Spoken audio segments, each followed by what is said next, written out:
Bonsoir à tous, bienvenue à la une de ce journal. Université de sciences techniques de Massoukou, les étudiants vont debout et pour cause, la reprise des activités pédagogiques et la réhabilitation du campus universitaire. Des détails dans ce journal.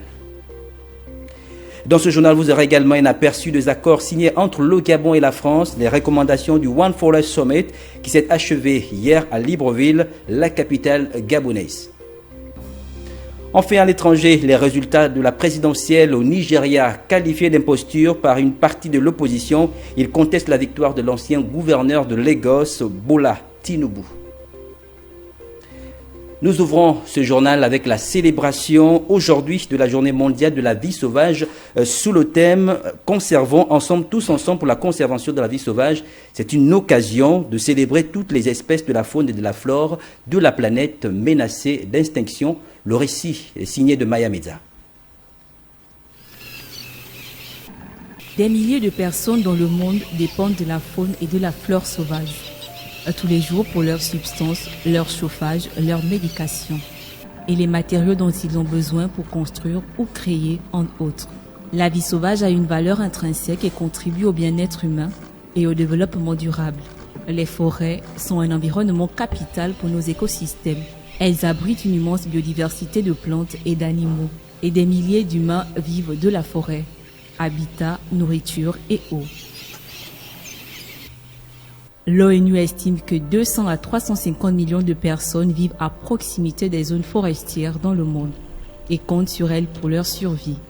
Mais par leur qualité écologique, éducative, culturelle et esthétique, par leur intérêt scientifique, les forêts du monde entier devraient être préservées pour le futur de l'humanité tout entière. Aujourd'hui, elles sont menacées par des activités humaines et de réchauffement climatique. Il est donc capital de sensibiliser à leur rôle et à leur importance avant qu'il ne soit trop tard. La Journée mondiale de la vie sauvage est l'occasion de célébrer les nombreuses formes, aussi belles que variées, de la faune et de la flore, et de faire prendre conscience de la multitude d'avantages que sa conservation procure aux populations. Cette journée nous rappelle également le besoin urgent d'intensifier la lutte contre la criminalité liée aux espèces sauvages et à la réduction du nombre d'espèces qui ont un impact important en termes économiques, environnementaux et sociaux. Dans ce sens, l'objectif de développement durable 15 s'attache à lutter contre la perte de biodiversité.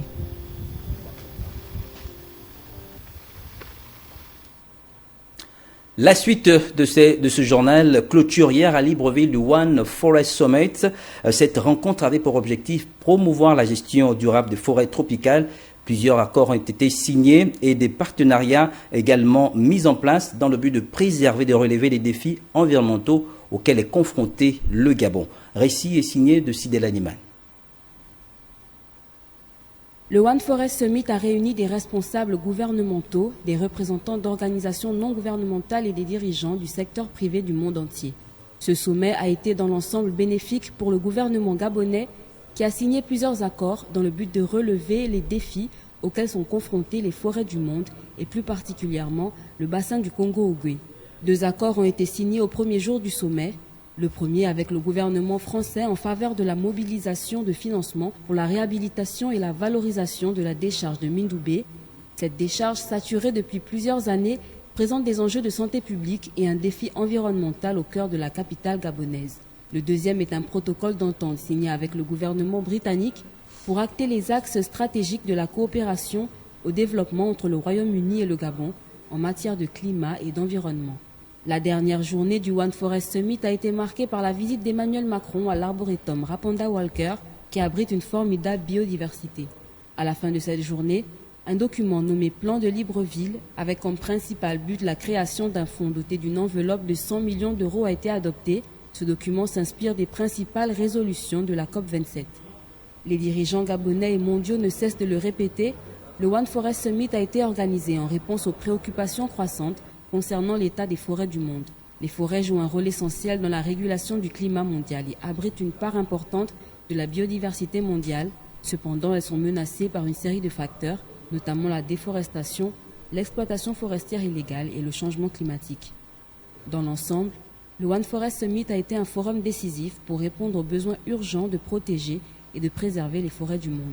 Le président français Emmanuel Macron a suggéré que cette rencontre devienne annuelle, soit dans un pays africain ou sur un autre continent pour évaluer les engagements pris et les résultats obtenus. Et puis, la rencontre de Libreville a vu la mobilisation de nombreux leaders et experts de la protection de l'environnement venus du monde entier. Elle consacre le leadership international du Gabon dans le domaine pour la sauvegarde de l'écosystème forestier et la survie de la planète. Bienvenue Miko et Barthet Boisse de la presse présidentielle. Avec plus de 90% de sa superficie totale couverte de forêts tropicales, le Gabon est l'un des pays les plus boisés au monde, une référence mondiale dans la préservation de l'environnement naturel, déterminé à avancer encore plus loin pour l'humanité dans la poursuite des objectifs de développement durable. Chers amis, nos forêts sont plus que précieuses, plus qu'indispensables. Elles sont vitales à notre planète comme à notre humanité. Ce sommet One Forest, que nous nous réjouissons d'accueillir au Gabon, nous offre l'opportunité ensemble de faire le point sur le progrès des connaissances scientifiques. Ce sommet One Forest nous permet de voir comment ces progrès peuvent nous aider à combler les lacunes, à améliorer nos réponses pour contrer les effets du changement climatique sur les écosystèmes forestiers. Pour son engouement, pour la mobilisation des experts et des scientifiques, des personnalités diverses et des leaders présents à Libreville ce jour, l'organisation du One Forest Summit constitue une étape importante dans l'histoire de la préservation de l'environnement, une belle contribution à la transition du Gabon vers une économie verte. Et je le découvrais ce matin avec vous, mais la forêt gabonaise, elle capture 1/3 des émissions produites par la France chaque année. Donc ce qui montre quand même la puissance de ce modèle, mais aussi le caractère extraordinairement vertueux de ce que vous avez su faire et qui n'a pas été fait partout sur le continent ou ailleurs. Tant et tant de pays ont laissé leurs espèces chasser, ont laissé des déséquilibres se créer, et sous la pression économique, mais parfois celle des populations elles-mêmes.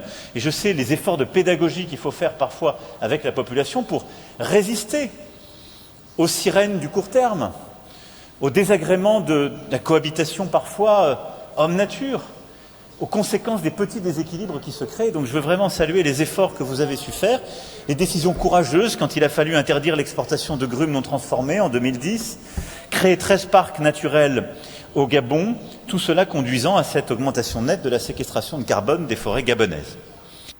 Arrivé dans notre pays pour ce sommet international, le président français poursuit son périple africain en Angola, au terme d'un séjour riche d'enseignements pour la sauvegarde du patrimoine environnemental du Gabon et de la planète tout entière.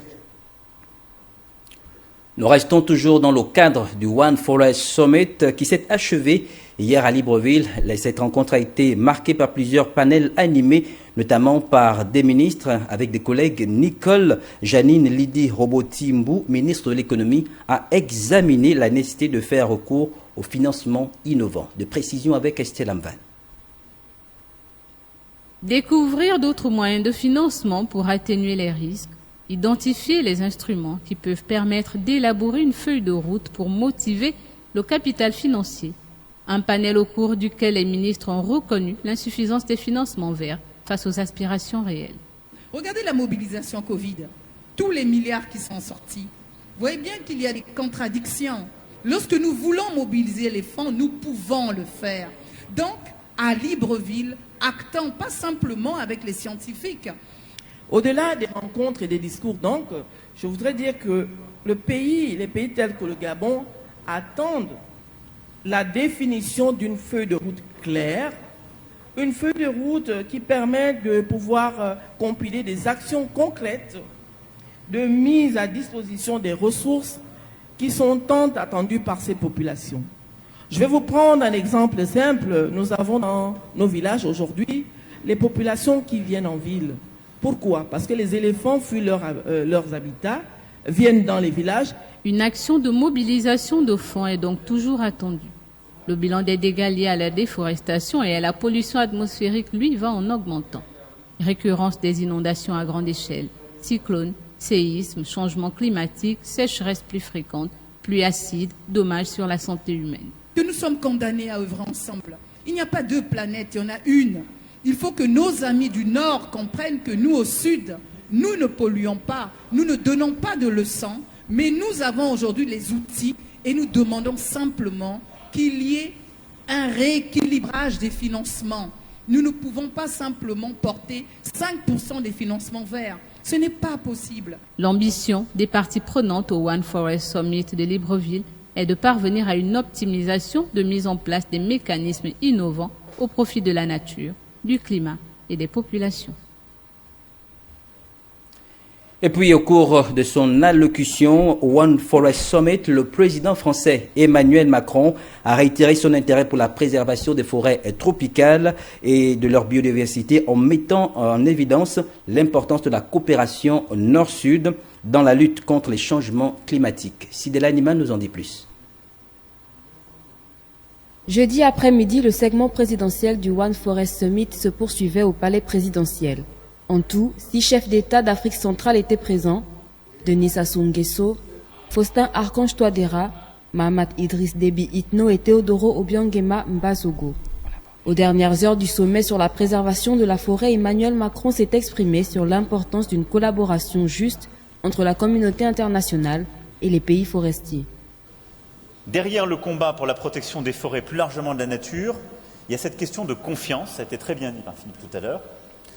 Et au fond, ce qu'il faut, c'est un accord juste entre la communauté internationale, qui légitimement s'intéresse à la protection des grands puits de carbone, et les pays forestiers, et avec eux, les populations locales, les populations autochtones, qui sont là depuis des siècles, voire des millénaires, et qui savent faire, et qui veulent aussi réussir leur développement économique. Pendant le One Forest Summit, un panel était réservé aux populations locales, qui vouent généralement une place toute particulière à la biodiversité de leurs espaces. Des représentants de l'UNESCO ont exposé l'importance d'inscrire les grands singes et autres espèces parapluies comme espèces patrimoniales et naturelles de l'humanité. Une première étape serait l'inscription des cultures et traditions associées à ces espèces au patrimoine immatériel de l'UNESCO. En conclusion du sommet, un accord nommé Plan de Libreville a été signé. Ce plan prévoit une initiative phare qui permettra de protéger les réserves les plus vitales de carbone et de biodiversité, un projet scientifique intitulé One Forest Vision pour mesurer la balance nette de carbone et cartographier les réserves les plus vitales, et une stratégie économique visant à créer 10 millions d'emplois d'ici 2030 dans les activités liées à l'exploitation durable des forêts tropicales.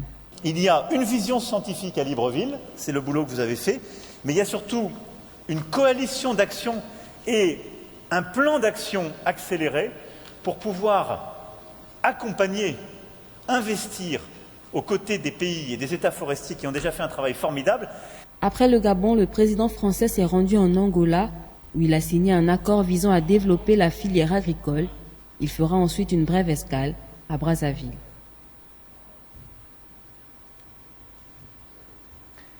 Durant 2 jours, la capitale gabonaise a mobilisé plusieurs acteurs venus des 4 coins du monde, chefs d'État, scientifiques, chefs d'entreprise, investisseurs ONG, société civile autour des questions climatiques et de préservation de la biodiversité. Quels ont été les principaux enjeux de cette rencontre? Quelle est la responsabilité de la France, de l'Union européenne dans la préservation des forêts tropicales? Problématique au cœur de notre échange avec notre invité Cyril Ona. Cyril Ona, vous êtes ingénieur, chef d'entreprise, consultant international, ancien porte-parole du candidat Ali Bongo en 2016 en France et membre du Parti démocratique gabonais. Cyril Ona, bonsoir. Bonsoir et merci pour l'invitation. Merci encore justement d'avoir accepté notre invitation. C'est avec plaisir. Alors avec vous, nous allons aborder 2 grandes thématiques, notamment la question du One Forest avec les différents enjeux de cette rencontre, mais aussi la concertation politique qui a eu lieu à Libreville du 13 au 23 janvier dernier. Alors, pour commencer d'entrée de jeu, vous avez suivi avec beaucoup d'intérêt justement ce sommet de One Forest Summit. Alors, pour vous, quels ont été les principaux enjeux de cette rencontre? Écoutez, lorsqu'on parle de la question environnementale, ça doit toucher chacun de nous. Parce qu'il s'agit quand même de l'endroit où nous vivons, c'est notre maison commune. Mais également, il faut regarder l'avenir. Quel avenir nous allons laisser à nos enfants? Et donc, c'est avec beaucoup de fierté lorsqu'on se trouve à l'extérieur du Gabon et qu'on regarde notre pays se porter en leader quasiment mondial de cette question-là. Et ceci grâce à la volonté du chef de l'État, son Excellence Ali Bongo Ondimba.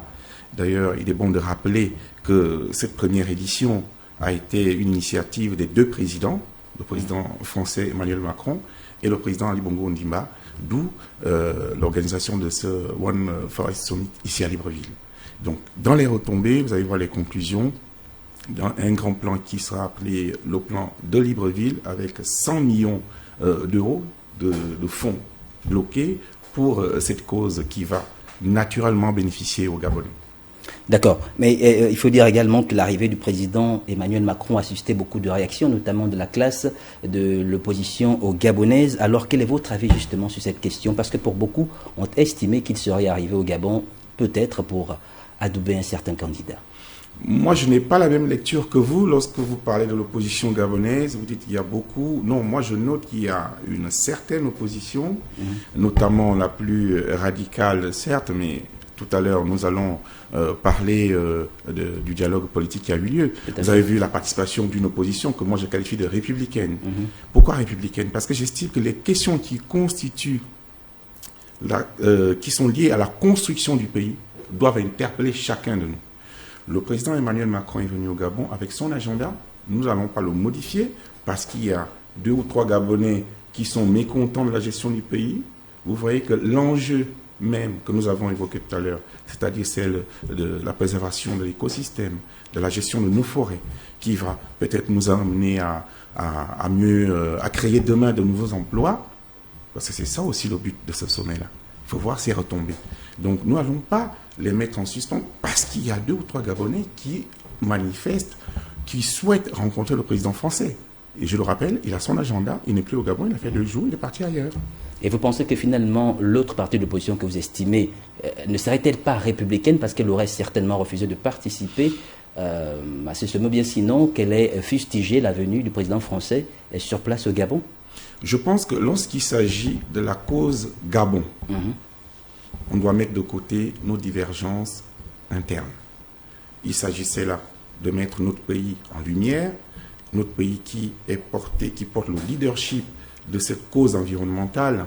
Alors, à un moment, on fait taire ses égos, on reçoit nos autres, c'est nos traditions, nous sommes un peuple accueillant qui a cette habitude de recevoir. Donc, nous recevons nos autres. Lorsqu'ils sont partis, on règle nos problèmes internes. Et donc, cette attitude-là, ça m'a un peu, comment dire, j'étais un peu mal à l'aise par rapport à cela. Mais je félicite l'opposition républicaine qui a participé à la bonne tenue de ce sommet. Alors Cyril Lenoir, il faut dire que le Gabon est leader certainement dans le domaine environnemental, avec justement des fonds qui pourront être décaissés. Mais généralement, les personnes les moins, on va dire quoi, les moins impactées dans tous ces bénéfices-là, c'est parfois le Gabonais lambda qui ne bénéficie pas directement des retombées, notamment de certaines sources financières. Comment pensez-vous que des mécanismes pourraient être mis en place pour permettre à ces jeunes Gabonais de finalement toucher des dividendes qui reviennent de toutes ces retombées-là? Le très bon exemple qui répond à votre question, c'est la zone économique d'Angkok. Oui. Voyez-vous, lorsque le président de la République avait pris la décision forte de ne plus exporter le bois en grume, il a aussi eu la clairvoyance de créer cette zone qui aujourd'hui emploie des milliers de Gabonais. Donc voilà les mais qui parfois sont très mal payés pour beaucoup, écoutez, parce que vous n'êtes pas au Gabon. C'est une question liée à la gestion des entreprises. Mais certes, mais voilà. Est-ce que finalement autour de ça, il ne devait pas avoir des politiques qui protègent aussi au niveau, comme disait d'ailleurs le nouveau chef du gouvernement, qu'il faut, on va dire, nationaliser les emplois et faire que Gabon d'abord, que plusieurs bénéficient justement de tout cela. La mondialisation aujourd'hui. Oui. Nous ne pouvons pas nous permettre de dire que nous allons nationaliser les emplois. Ce n'est pas possible. Personnellement, je travaille en France, j'ai des entreprises ici, je vais aux États-Unis, je vois qu'aujourd'hui, vous pouvez créer votre entreprise à New York ou à Singapour. Pourquoi limiter ce qui peut permettre aux populations locales de pouvoir avoir un emploi? C'est ça l'idéal. Il y a un ministère de l'Emploi qui traite de ces questions que vous évoquez. Donc, s'il y a des Gabonais qui se sentent lésés dans cette zone économique d'Angkok, qui ne sont pas bien payés, ils ont aujourd'hui les moyens de faire valoir leurs droits. Alors, comment la venue du président français a été perçue par, on va dire, la diaspora gabonaise en France? Mais comme je vous le dis, c'est une fierté. C'est une fierté, mais un bonheur total lorsqu'on voit son pays porté en lumière pour des questions qui finalement, parce que moi qui suis né à Bitam, je suis entouré d'une forêt, mais une belle forêt, et lorsque je vois qu'aujourd'hui, c'est mon pays qui porte ce sujet sur le plan mondial. Donc c'était avec fierté qu'on a vu que le président français venait au Gabon, non pas pour parler des questions politiques, parce que il y en a un moment, on parle politique, à d'autres moments, il faut parler économie, il faut parler social, il faut essayer de faire en sorte que le quotidien des populations s'améliore. Donc le président Macron, avec son homologue Ali Bongo Ondimba, ont, à mon humble avis, réussi un grand coup sur le plan mondial. J'espère que d'autres pays vont suivre cette initiative. Est-ce que c'est le sentiment de tous les Gabonais, vous qui êtes en France? Mais un sentiment n'est jamais globalement partagé. Mais lorsque la majorité des personnes concernées se sentent fiers, se sentent sur le plan économique, social, comme je vous l'ai dit, qu'il y a des choses qui vont arriver pour leur pays, on ne peut que féliciter cela. Alors, une convention sur le réaménagement de la décharge de Mindoubé a été ratifiée lors de ce sommet. Fallait-il attendre le rendez-vous pour trouver des solutions pour la décharge de Mindoubé? Fallait-il attendre l'arrivée du président français, ce rendez-vous de One Forest Summit, pour essayer de trouver des solutions sur cette question-là? Mais là, encore une fois, voyez-vous, moi, je ne pense pas qu'il y ait un instant propice pour développer son pays. Là, c'était une formidable occasion pour que nous puissions ratifier un accord de manière à ce que ces populations de Mindoubé et de leurs environs puissent être soulagées. Je ne sais pas si vous avez posé la question aux gens de Mindoubé, s'ils sont contents ou pas. Moi, je vais vous répondre sans y vivre, parce que j'y ai fait un tour il y a 3 semaines, là. C'est invivable. Là, ça va être un soulagement pour ces populations. Je me permets de répondre à leur place. Oui, c'est une bonne opportunité pour eux. D'accord. Alors, après 2 jours de concertation de haut niveau, que peut-on retenir du rôle principal que pourront désormais avoir les pays en développement sur la protection de la biodiversité du bassin du Congo? Ben écoutez, les pays dits développés, qui sont d'ailleurs développés, ont commencé à penser à la réduction des gaz à effet de serre, à mettre à travers les COP, COP 27 récemment à Sharm el-Sheikh. Donc, lorsque je vois que les pays en voie de développement proposent des solutions qui finalement seraient plus efficaces que ce que proposent les pays du Sud, je me dis, cet échange, cette coopération Nord-Sud devrait être bénéfique pour nous, parce que nous proposons finalement une solution qui va très certainement résoudre le problème de façon mondiale. Donc, que les pollueurs payent. Voilà. Que les pollueurs payent. Les pollueurs, c'est ces pays développés. Les pays du Nord, tout à fait. Donc, c'est à nous, à travers donc, les crédits carbone, de pouvoir bien utiliser cet argent qui va nous arriver. Voilà encore une aubaine, une opportunité et une initiative du président de la République lorsqu'il a pris ce sujet à bras-le-corps. Donc, encore une fois, c'est une fierté. Il faut être fier d'être Gabonais lorsqu'on voit que sur le plan international, notre pays porte un si grand sujet. Alors venons-en maintenant à la question de dialogue politique qui a été justement abordée au Gabon du 13 au 23 janvier. Il y a eu des conclusions qui ont été mises sur la table, notamment le retour du scrutin en un tour, la limitation du niveau d'âge, également des cautions qui désormais seront payées pour faciliter aux jeunes justement de rentrer également dans la scène politique. Alors quel est votre avis par rapport justement à l'aboutissement de cette réflexion sur le dialogue politique au Gabon? Vous savez, moi j'ai coutume de dire que les gens qui se parlent ne se font jamais la guerre. Ils se mettent ensemble pour la construction. Le chef d'État, à travers ce dialogue politique, nous montre à suffisance que notre pays Gabon est assez mature, que notre démocratie grandit. Et encore une fois, je félicite l'opposition républicaine qui a participé à ces assises. Il faut se parler. Si nous voulons construire notre pays, nous devons nous parler. Parce que Mais on se parle depuis 1990. Mais justement, c'est dommage, il ne faut jamais rompre le dialogue. Même dans votre foyer, lorsque vous ne parlez plus avec vos enfants ou votre femme, ça ne va pas marcher. Donc, c'est une initiative à louer et à féliciter le chef de l'État pour cela. Par contre, ce qui m'attriste, c'est le fait que de plus en plus de jeunes Gabonais s'intéressent à la politique, au détriment de la création d'emplois, au détriment de l'entrepreneuriat. Nous devons aller vers l'entrepreneuriat. Parce que vous avez évoqué le problème des travailleurs de la zone d'Onkor. Mais moi, je dis, si nous créons de l'emploi, c'est la création de richesses, nous aurons moins de chômeurs et plus de jeunes actifs. Et donc, le Gabon ne pourra que se développer. Parce que le développement, c'était un processus d'amélioration continue. Et c'est à chaque génération d'apporter sa pierre pour que le pays avance. Et quels peuvent être les mécanismes justement de facilitation pour permettre à ces jeunes de finalement arriver dans le monde de cette auto-employabilité aujourd'hui? Parce qu'il faut dire que quand même pour beaucoup, il y a des questions restent quand même difficiles, l'accès au financement, de la formation et également des informations autour de ces questions-là. Effectivement, il existe plusieurs solutions. Donc là, je ne suis pas membre du gouvernement, mais je pense que le Premier ministre va très certainement prendre des mesures fortes pour que, au niveau de la création de l'emploi, les choses soient simplifiées, que l'accès au crédit soit assez facile pour le Gabonais qui souhaite entreprendre. Donc c'est une question, une volonté politique que mène le nouveau Premier ministre. On va lui laisser un peu de temps. Je pense qu'il va le faire. Cyril Oda, merci d'avoir répondu à nos questions et merci également d'avoir répondu à l'invitation de TV+. On va vous retrouver certainement dans le cadre d'autres communications, d'autres séries justement d'échanges. Vous restez avec nous pour la suite de ce journal. Nous poursuivons à présent cette édition d'information avec le vice-président de la République qui vient de séjourner à Bakou, capitale d'Azerbaïdjan. Rose Christiane Soukaraponda a représenté le chef de l'État Ali Bongo et a pris part aux travaux du sommet du groupe de contact du mouvement des non-alignés sur la relance post-Covid, un sommet qui s'est tenu ce 2 mars. Aline Dila et Igor Ivunza de la presse présidentielle nous en disent un peu plus. L'Azerbaïdjan abrite le sommet du groupe de contact du mouvement des non-alignés sur la relance post-Covid 2019.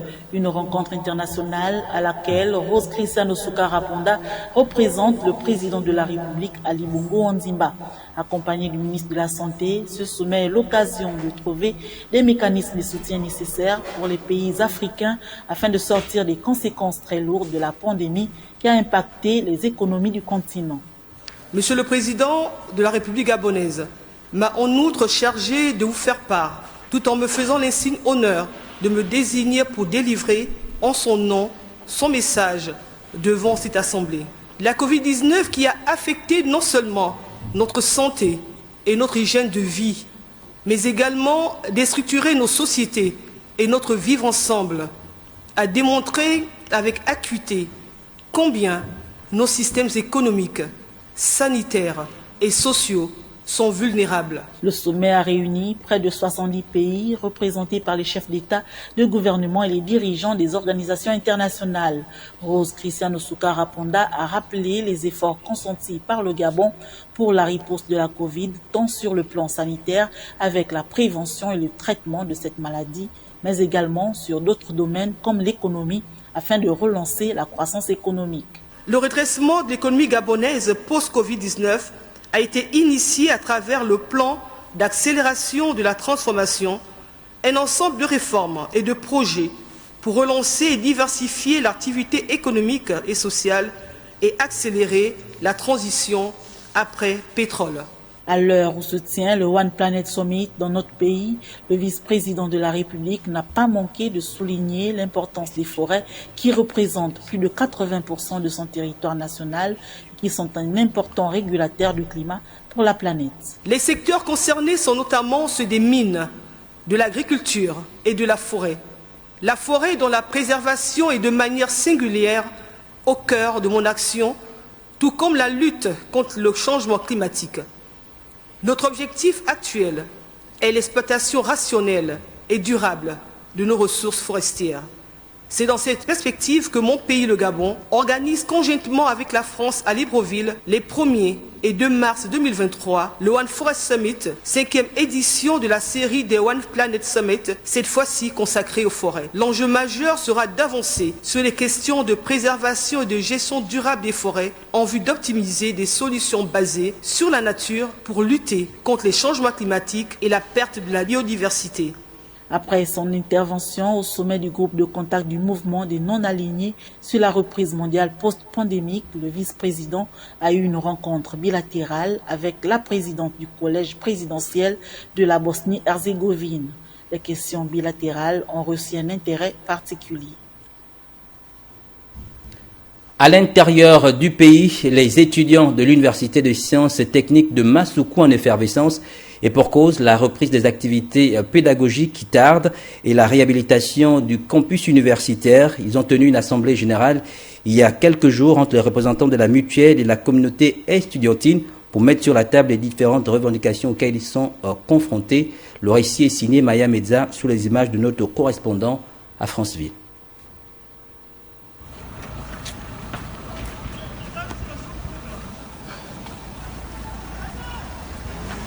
L'objectif de cette assemblée portait précisément sur le compte-rendu de la réunion par visioconférence entre le ministre de l'Enseignement supérieur, le recteur, les chefs d'établissement, les membres du SNEC et les représentants des mutuelles de l'USTM. Le ministre met du feu.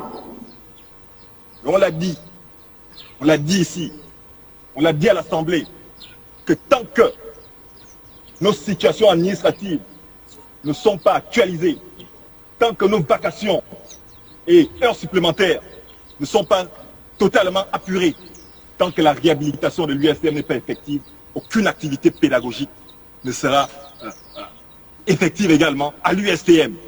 L'ordre du jour étant communiqué, l'Assemblée générale a fait place à un échange entre les mutuelles et la communauté estudiantine, visant à trouver un intérêt commun, et les concernés ont dû lever l'Assemblée générale pour une date ultérieure. Malheureusement, les cours ne se font pas à cause des manifestations des enseignants de l'USTM. Les enseignants de l'USTM ont décidé de geler les cours. L'inconvénient avec cela, c'est quoi? C'est que nous sommes à la maison, on n'est plus dans le campus universitaire. Ça concerne tous les étudiants parce que si les enseignants ne font pas cours, nous sommes pénalisés. Nous sommes durant une année académique 2021-2022. Or, dans tout le monde entier, nous sommes à l'année académique 2022-2023, ce qui n'est pas normal. On estime que les enseignants doivent nous faire cours. C'est là notre premier problème. Et le second, c'est lequel? On a été sortis de l'université, du campus universitaire. Pas de souci, parce qu'ils devaient refaire les travaux de l'université, du campus, notamment dit. Aucune avancée n'est remarquée. Et par le ministre, et par tout le monde. Aucune avancée, à part l'étanchéité qui a été faite à 70%. Mais là, ça ne suffit pas. Surpris de constater un mouvement d'humeur à l'entrée du portail universitaire, les étudiants ont convoqué une assemblée générale extraordinaire où il était question de faire entendre leur voix. Et suite à toutes les interventions, s'est tenu un vote dans lequel ces derniers ont décidé unanimement de soutenir le mouvement d'humeur préalablement entamé. Et il prendra fin lorsque les revendications seront satisfaites. Et les sollicitations sont les suivantes: la reprise des cours, l'aide au logement et l'avancement des travaux en cité universitaire.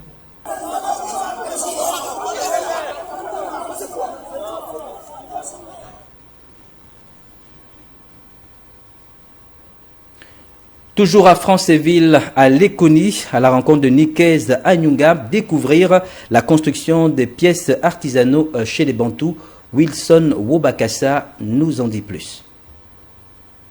Journée dite des valeurs culturelles et sociales, organisée par la direction du lycée technologique de Lekoni, Nikez Anyunga, surveillant général du dit établissement, nous a édifié sur la construction de quelques pièges artisanaux bantous. On veut démontrer aux jeunes Gabonais que, excepté le savoir intellectuel qu'ils apprennent tous les jours ici, ils peuvent s'activer à d'autres activités comme ce genre-là, parce que c'est en train de se disparaître. Beaucoup ne s'intéressent plus. Moi, à mon époque, j'ai appris à poser ces pièges-là avec mes grands-parents. Celui-là, c'est un piège pour animaux. Après mettre les brindilles, il faut camoufler. On camoufle pour que l'animal ne s'aperçoive pas qu'il y a un danger. Et ensuite, qu'est-ce que je fais? J'ouvre ici. Quand il pose, sa patte.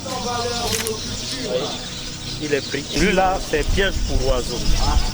On met un appât à ce niveau-là. Donc quand l'oiseau est attiré, il arrive, il se pose. Hein?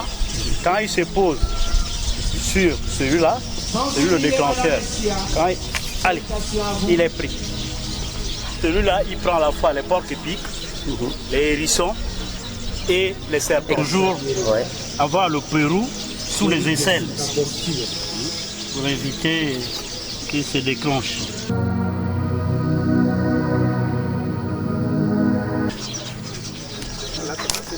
Oh, génial. Là, il est déjà accroché. Il est accroché là. Oui. Il reste là. Il reste là. Ils sont des milliers de jeunes Gabonais qui frappent à la porte du concours d'entrée à l'école d'état-major de Libreville des forces armées gabonaises. Plusieurs se mobilisent et ont commencé à procéder au dépôt des dossiers. Suivons cela de Chimène Nindon qui a fait un constat ce matin. Depuis le début de cette semaine, il est difficile de circuler à cet endroit du bord de mer sans faire face à cet attroupement composé uniquement de jeunes. Sur le terrain ce matin pour le constat, il est question du dépôt des dossiers à l'entrée à l'école de l'état-major. À avoir l'engouement des postulants, on peut affirmer sans risque de se tromper que le chômage bat vraiment son plein au Gabon. Il est question d'un recrutement, ça c'est l'état-major de l'armée de terre que vous voyez ici présent. Donc ça c'est les dossiers que nous sommes en train de constituer pour aller déposer parce que vous savez il y a plusieurs chômeurs au Gabon. Donc nous voulons tous avoir accès aussi à la fonction publique, histoire de ne pas traîner en route. Ce matin, c'est le dépôt de dossier de l'armée des terres. Voilà, donc nous faisons les rangs, ensuite on attend qu'on mette les noms sur les listes et ensuite ils prendront les listes, ils nous appelleront à tour de rôle de déposer les dossiers. C'est pour un recrutement de l'armée de terre. Voilà pourquoi on est rassemblés ici ce matin. Pour espérer participer à ce concours, les candidats doivent déposer un dossier comprenant. Il y a mis 4 photos, il y a la demande manuscrit, il y a quoi encore là. Bon, nous on a mis les certificats médicaux, les certificats de scolarité et conscience. Un acte de naissance légalisé, 4 demi-cartes photos, un extrait des casiers judiciaires et une demande manuscrite, bien sûr, et un certificat de toise. Ce recrutement qui concerne les jeunes Gabonais de deux sexes a été lancé par le général de brigade Grepin Sosten Gari, chef d'état-major de l'armée de terre. La clôture du dépôt des dossiers du dit concours national est prévue pour ce 3 mars 2023. On parle également en religion de célébration de la journée mondiale de la prière. Chaque année, cette journée se célèbre le premier vendredi du mois de mars.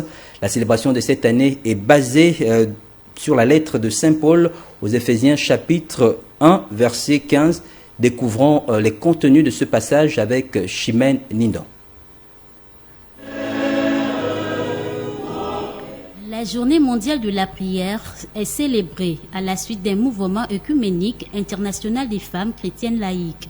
Elle est organisée depuis 1887, le premier vendredi du mois de mars dans plus de 170 pays entre toutes les traditions chrétiennes. Par cette journée ouverte à tous, les femmes affirment que prière et action jouent un rôle essentiel dans le monde et ne peuvent être dissociées. La charte de la Journée internationale de la prière se décline en 3 mots: s'informer, prier et agir. Les objectifs de la Journée internationale de la prière sont nombreux, citant entre autres le partage du poids des fardeaux dans la prière, la confession de la foi en Jésus-Christ, l'enrichissement au contact de la culture et de la foi d'autres chrétiennes. La Journée mondiale de la prière remonte à une initiative d'action sociale et de prière en faveur des populations défavorisées par des femmes protestantes aux États-Unis au lendemain de la guerre de sécession en 1887. Le mouvement œcuménique, depuis ses origines, prend une dimension internationale après la Première Guerre mondiale. Le dictionnaire Le Robert définit la prière comme étant un mouvement de l'âme tendant à une communication spirituelle avec Dieu. Autrement dit, prier, c'est parler à Dieu comme un enfant parle à son père. Votre foi m'interpelle, c'est le thème retenu pour l'édition 2023. L'actualité hors de nos frontières en République démocratique du Congo, des dizaines de jeunes ont manifesté avant hier mercredi à Kinshasa contre l'arrivée du président français Emmanuel Macron dans le cadre de sa tournée africaine. Pour ces derniers, ils accusent la France de soutenir directement la crise qui prévaut au Nord Kivu. Leslie Nanaka nous en dit plus dans ce récit.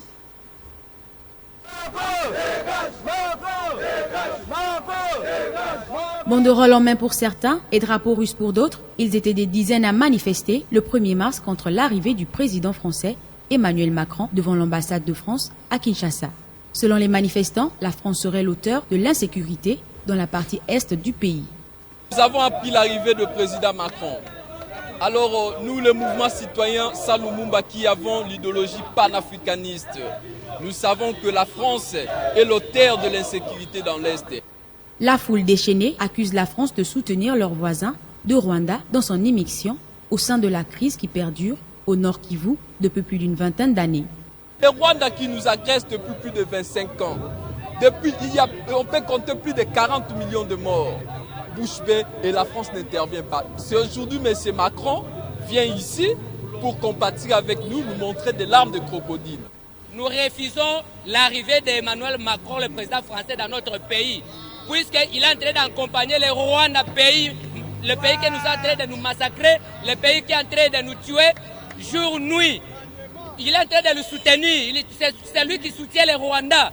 Nous ne voulons pas son arrivée ici dans notre Congo. Dans le cadre de sa tournée africaine, le président français Emmanuel Macron, actuellement en Angola, s'était premièrement rendu au Gabon et terminera sa tournée par le Congo-Brazzaville, puis la RDC. Lundi, lors d'une conférence de presse sur l'exposition de sa tournée africaine pour les prochaines années, en réponse à une question sur la RDC, le président français affirmait que la souveraineté et l'intégrité territoriale du pays ne se discutent pas.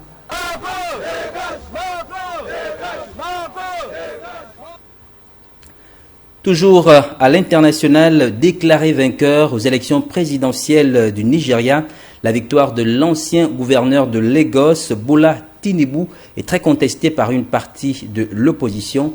Voyons tout cela dans ce récit signé Ralph Lenyongo. Arrivé deuxième à la présidentielle du 25 février au Nigeria, Tinubu Abubakar dénonce des manipulations et des fraudes sans précédent, évoquant un viol de la démocratie après la victoire du candidat du parti au pouvoir, Bola Tinubu.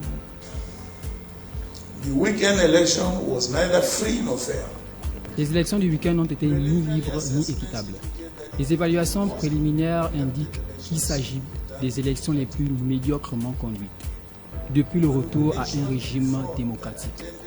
La manipulation et la fraude qui ont accompagné cette élection sont sans précédent dans l'histoire de notre nation.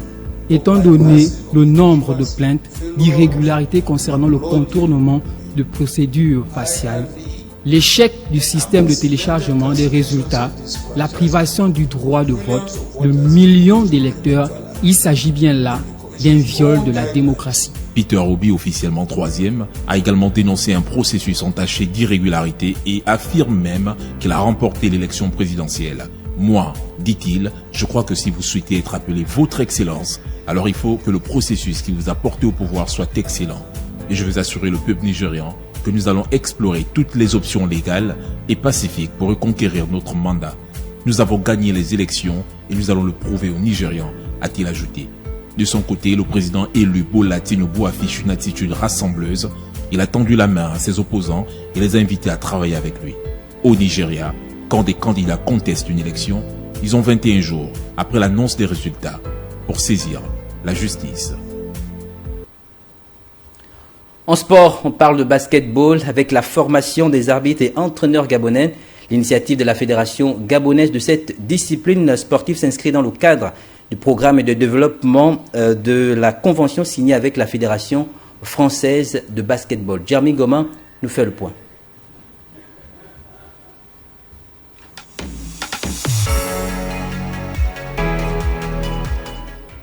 Le 1er mars dernier, les arbitres et entraîneurs gabonais ont été soumis à un stage de renforcement de capacité du 3x3 qui s'est déroulé dans la commune d'Akonda.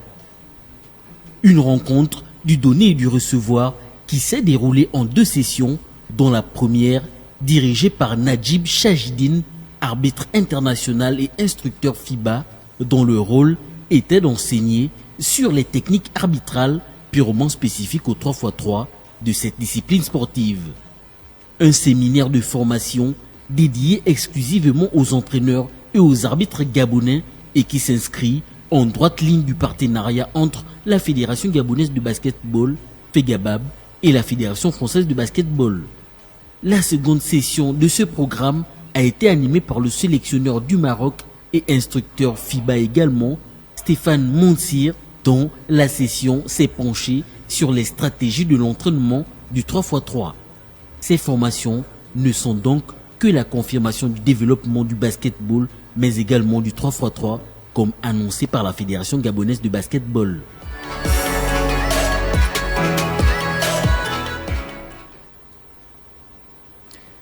C'est sur cette note de sport que nous mettons un terme à ce journal. Merci de nous avoir regardés. Demain 20h, vous retrouverez Maya Media pour vous informer. Quant à moi, je vous retrouve la semaine prochaine. S'il plaît à Dieu, restez câblés sur TV+. Prenez soin de vous. Au revoir.